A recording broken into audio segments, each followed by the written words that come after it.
Hi guys, it's Neil from Discovering a Wonderful World here with your 2-minute tip of the day from Grazin Acres Dairy Farm.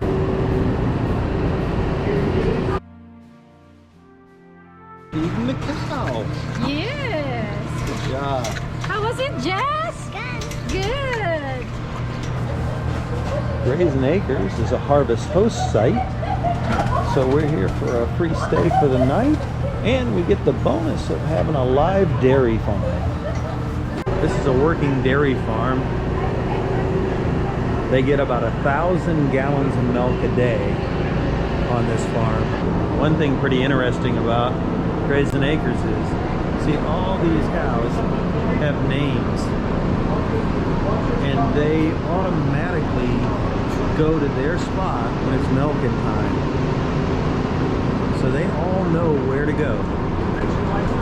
That's pretty amazing.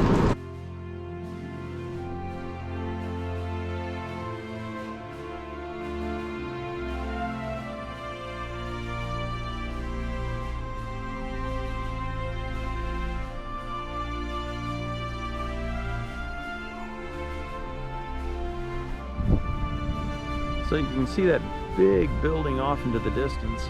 That is the turkey building with 500 to 800 turkeys in it.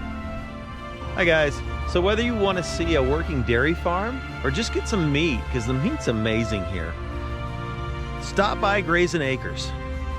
This is a great harvest host. You're gonna love the people, so friendly. It's a great time for all. We had a wonderful evening. With that said, thanks for watching. We'll see you next time on Discovering a Wonderful World. Take care and be blessed. And don't forget to like and subscribe.